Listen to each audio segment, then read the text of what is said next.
Zdravím vás z rezortu Kopřivná pod Pradědem. Vítejte u prvního videomagazínu, který vás během zimní sezóny bude informovat o všech novinkách, akcích, ale také o 100% využití celého rezortu. Nyní ale k tomu hlavnímu. Možná jste zaznamenali na sociálních sítích, internetu nebo také televizi, že se na Kopřivné něco děje. Ano, Kopřivná opravdu prošla celkovou modernizací a plnou řad úprav, díky kterému je teďka rezort na světové úrovni.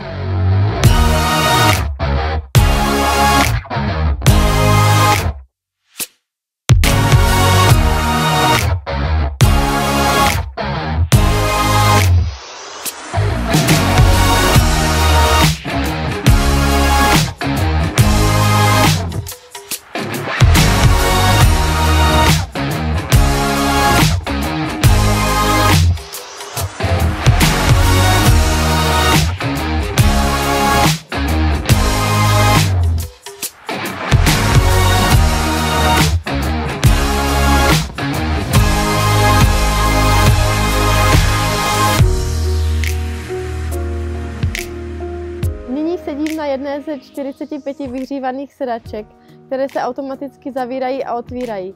Během jízdy nahoru, která trvá asi přibližně 4 minuty, vás bublina ochrání před nepříznivým počasím. Pokud máte malé dítě, nemusíte se bát o jeho nástup na sedačku. Pás se automaticky zvedá podle výšky dítěte.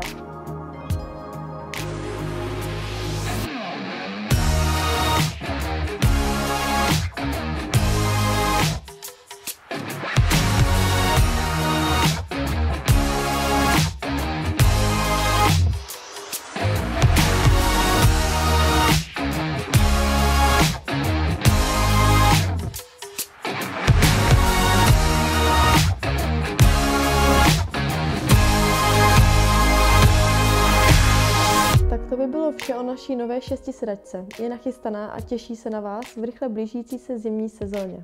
Teď se podíváme na další novinku, která taky zrovna není neviditelná, ale pro jistotu se na ní podíváme pěkně z vrchu, protože se jedná o naši novou sjezdovku. Super. Hej, ale to nechám na tobě, protože já lítat zrovna neumím. OK.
Tak to by ti šlo.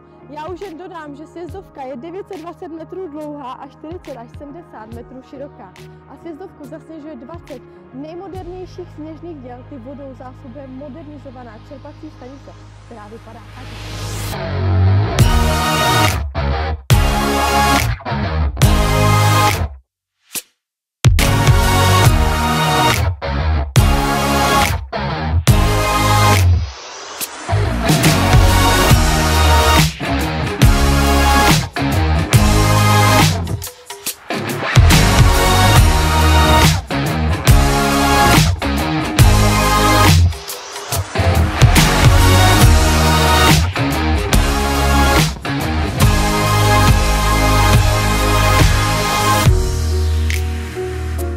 Na závěr bych vás ráda pozvala na otevření areálu, které se bude konat 26. prosince, tedy na druhý svátek vánoční.